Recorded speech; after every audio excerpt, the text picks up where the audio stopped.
Howdy, y'all. Caleb here. Man, it has been a little while since I've done a video, but we're back in the saddle now. I got some videos for you. Today, we're looking at the new Battlescroll that just updated today. Lots of new points, changes for Seraphon. We'll get into that. So, there is an exciting new War Scroll, the Sunblood pack. We'll probably do a video on that later this week. I really like that unit. It's not the best ever, but it's pretty fun. So we'll talk about that one too later. But the Battle Scroll, big news today is lots of point decreases for Seraphon. So we'll get into that. First, I saw that this channel popped up a few weeks ago. I just wanted to encourage everybody to go follow them. Salon City, they're doing some Seraphon guides. They've got two so far, one on deployment that I thought was pretty good. So go watch them, go subscribe to them. No affiliation. I just like to see Seraphon content, so I'll link it below in the description. All right, so we have some new point updates. Now, it's no secret that Seraphon has been struggling a little bit lately. We've been down near the bottom of the win rates, and that's not good, but maybe this will help a little bit. This is a points update that lowers basically the costs of most of the things we use in our army. So this will help out. This should free up quite a few points in your list, somewhere between 50 to 100, depending on how your list is set up. So you might be able to squeeze in an extra unit or maybe take the spell lore that you had to take out. So hopefully this will help kind of massage those lists, make them just a little bit better, maybe increase our win rate a little bit. I don't think this is going to take us all the way to the top tier or anything, but maybe it'll help us with a few points on those win rates. So let's get into this. First off, we have a bunch of heroes that decreased in points. Lord Croak went down 10 points. It's nice to see him coming down a little bit. Generally, Croak was always going up in points. I think with the new battle plans, with the new obscuring stuff, with just the armies that are out there right now, Croak isn't quite as good as he used to be. So 10 points down. He's still good. Don't get me wrong. I still like playing Croak. So 10 points is helpful. Ripperdactyl Chief didn't go down at all, which, let's see, look at this. Pterodon Chief went down 10 points. I don't know why the Ripperdactyl Chief didn't get a 10-point drop as well when the Pterodon Chief is going down. It doesn't explain the logic, I don't know. But let's not complain, we got a whole lot of points decreases. We also had the Source Astrolith Bear go down 10 points. The Source Old Blood go down 20. Now those are our two Source foot heroes that we have. The Astrolith Bear is useful in some situations. I think maybe you'll see him pop up a little bit more because Source Warriors have gotten cheaper. And maybe there's some synergy there. He'll give infantry a 6-up ward. And so that could be useful there, especially with a little bit of a points decrease. The Source Old Blood can buff Source Warriors, but the buff is so bad because it's once per game that I still don't see him being taken even at 90 points. The only thing I would maybe ever consider it is because the Old Blood does have any Seraphon keyword. So this is our cheapest hero that can take anything. So if you have some kind of weird list where you're just taking a million units and you just need a really cheap hero, maybe that's where he makes it in. 90 points isn't too bad, I guess. We have a Source Old Blood on Carnosaur is down to 260. I don't know. I can't highlight all that. At 260, I mean, that's a good price point, but when the Scourge of Gyran Source Old Blood on Carnosaur is 320, I mean, it's 60 points more, but I would still take this one every single day over the 260 version. So I like the Scourge of Gyran. You'll hear him called the Soggy, S-O-G, Soggy Carnosaur. You'll see that one taking a lot. It's a really good model. I like it. It does a ton of damage. It's still squishy, like the Carnosaurs will still die to a stiff breeze, but the Soggy version, the Scourge of Gyran version of the Carnosaur does a lot of damage. I really like it. I've played with that one a whole lot, and it feels really good. So even at 260, I think I'm not making room for that. I'm taking the Scourge of Gyran version. The Source Scar Veteran on Agrodon is down 10 points. He's kept dropping. I love this model. I think not this 10 points alone, but we'll get down to the Agrodons. The Agrodons also dropped 10 points. I think with all those drops combined, maybe there's enough room to include this guy to keep that rage meter, or not keep it going, but get it started off quickly in turn 1, and then keep it high with the Scourge of Gyran Carnosaur. So uh, that's fine. Saurus Scarvetrodon Carnosaur didn't change, and the Troglodon didn't change. I think those probably could have come down to 10 points too. I don't think there's any reason you'd take this Carnosaur right now. Troglodon fits into some lists, especially if you're doing like a beast, like a Thunder Lizard, Thunderquake list. Maybe it fits in there well. So we have a Skink Star Priest down to 90 points. I like the Skink Star Priest better than the Old Blood at 90 points if you're looking for a 90-point hero. At least this one does something. You know, you can give that critical auto wound to some units. It has one cast, just ultimately much more useful than the Saurus Old Blood for 90 points. So that's not bad. I like a wizard at 90 points. The Starseer stayed at 170. That's fine. Very good hero. Slon Starmaster going down 20 points. Okay. I've already started taking the Slon in a couple different lists. You know, its ability to bring stuff back is nice when it happens. I've been trying, I really want a Saurus Warrior list to work. I've been trying, and maybe with these points decreases, it'll happen. But the Slon at 260, I like that. It feels good. Still a good caster. Still a great defensive unbinder for enemies' wizards, and has a little utility. So not bad. For 260, I like it. Stegodon Chief down 20 points to 180. You'll see this with a lot of our monsters are kind of coming down, especially the Stegodons. Stegodons aren't in a good place. I took a Stegodon heavy list to a one-day tournament, and I got obliterated. So they're weird. You know, for 180 points, you got this Chief that has potentially 16 wounds on a 4-up save, but that 4-up save just feels so weak, and it just does not do enough damage. The best thing the Stegodons did for me was just pin a unit back and wait for other stuff to actually kill it. So, yeah, 120 points. It's getting to the point where these Stegodons are going to be so cheap that maybe we can spam a whole list of. Maybe they're at that point now. We'll see. Sunblood Pack is a very fun unit. This one's added here to this list here. I think I need to do like a dedicated video on that War Scroll. So we'll have a War Scroll review of the Sunblood Pack. I like them. I was kind of hoping they'd drop like 10 points. I feel like they need to be just slightly cheaper. But against some armies, this unit is very good because it's essentially ethereal. So if you go into a lot of high-rend armies, then Sunblood Pack could probably do very well for you. So I like the unit. It's a lot of fun. 150 is not bad. Pterodon Chief down 10. I don't know who's taking that unless you're just doing some kind of weird spammy Pterodon list where you can drop a bunch of mortal wounds.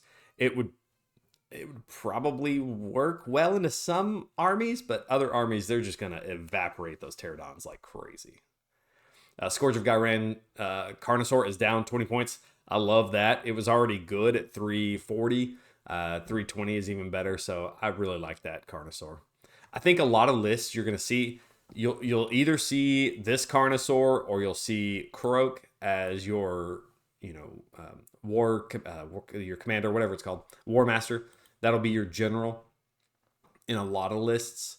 You might start seeing the Slon pop up a little bit more at that reduced price. But those three are kind of your cornerstone units, and they're all 3 down in points. So that's a good sign. All right, let's look at the units. And this is really where, you hope to see your cuts at the most, because even if the heroes get cut in points, you generally only taking 1. These you're taking multiples of. So you do want to see point decreases in here, and we see a lot.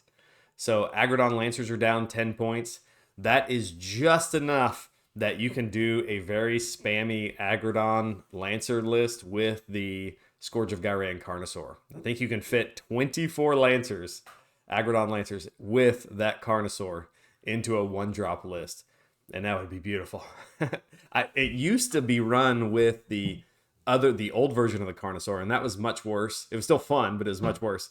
This one actually has some synergies with that new Carnosaur. So I think that could be fun. Probably not good, but it could be a lot of fun. Against some armies, they just won't have anything to do against your like heavy alpha strike. So, Angel of the Gods down to 170. I'll take that. That's good. Angel of the Gods is a decent piece. Generally, you'll see it in a Thunderquake list that has a lot of monsters because of the healing ability of it. Everything else is just kind of icing on top. If you were to bring back like one Croxagore, that's cool, but probably not worth 170, 180 points, whatever it was. So I still like the Engine of the Gods in those Thunderquake lists. Both Bastillons didn't come down. This Solar Engine needs to come down so much. The Arc of Sotek is fine at 230. I'm fine with it there, but the Solar Engine needs to be 200 points. I mean, it's terrible. So comparing it to other essentially like artillery war machines, which is what it is pathetic. So it needs to come down in points big time. All right, Hunters of Huanche didn't change at all. We've seen them go up and up and up in points. Now, this is the rest of our armies coming down in points. Maybe we can fit these back in our lists again. I think you will see a lot of these is kind of what makes up those extra points that you're gaining in your list. Because we had to drop these so often to fit the major cornerstone pieces in our army with all our points increases over the last year that I think maybe Hunters of Huanche will make it back into our list now. All right, Croxagore down 10 points. Yes. All right. You know, a reinforced unit of Croxagore, 10 points isn't that much, but a reinforced unit at 400 just feels really good for the normal Croxagore. If you're in a meta that has a lot of infantry in it, take Croxagore. Because they, going into a block of infantry, like reinforced infantry, they will just absolutely obliterate it. It feels so good.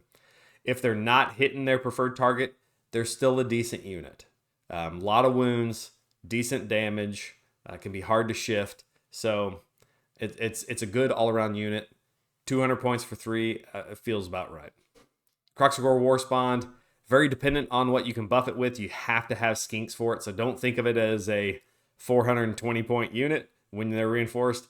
Think of it as an extra 100 points onto that because of whatever skink unit you're supporting it with to get the buffs. But I like those point increases. Raptidon Chargers down 10 points and Hunters down 10 points. These are units that I really want to make work well together. I would love to have Hunters and Chargers doing this combo attack. I think the Hunters still need a little bit of work. They need more range. 12-inch range is just too short when you're actually playing it on the table to get all their shots in. And so they need a longer range on their shooting attack. If it was 18 inches, I feel like these guys would play extremely well with Chargers.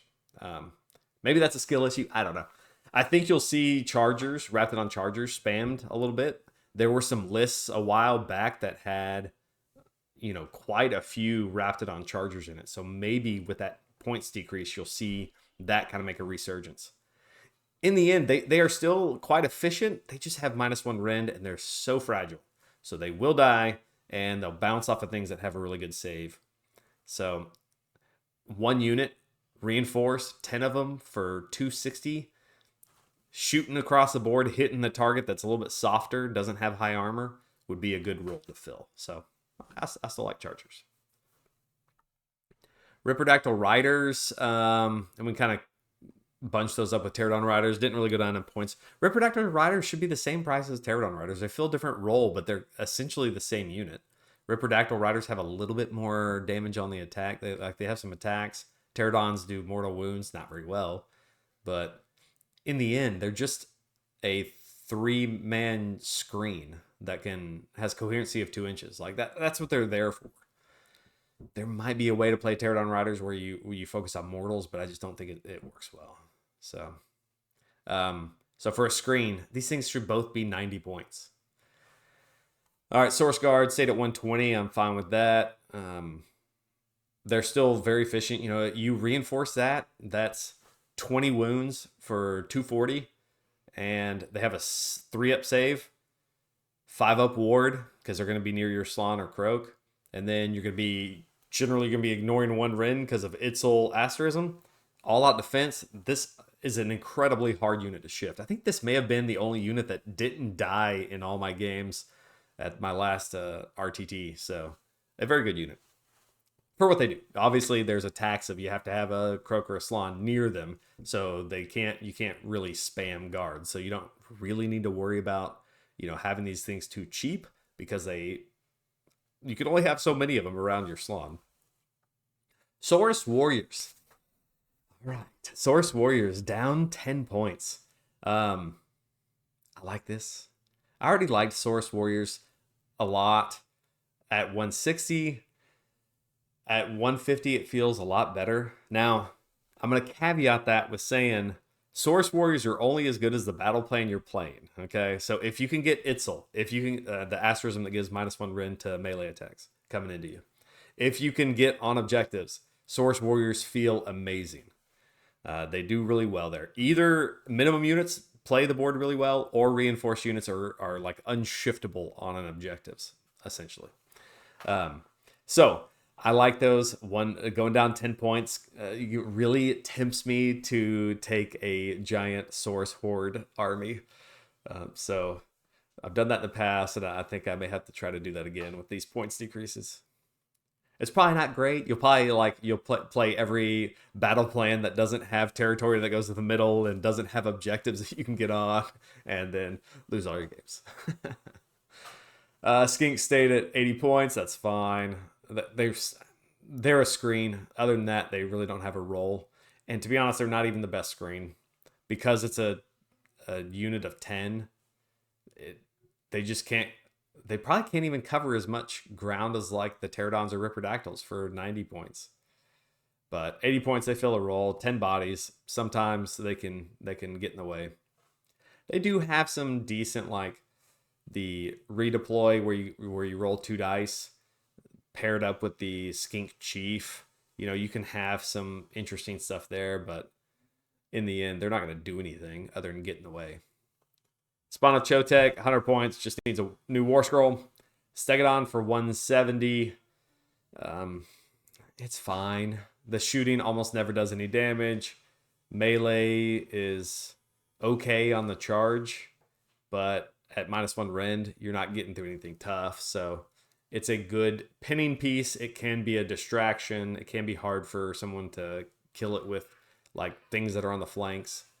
It's a fun model. I enjoy playing with the Stegodon. It's just not really that good. So 170 is getting down to probably where it should be, I guess. In the end, I just want it to be scary. I want a new War Scroll for the Stegodon. I want it to be terrified. Or let it do something interesting. Back when it had like 3 damage shots, sometimes those would go through and that was fun. Back when it counted as 10 on an objective, that was its role. Just go toe in on the objective and steal it.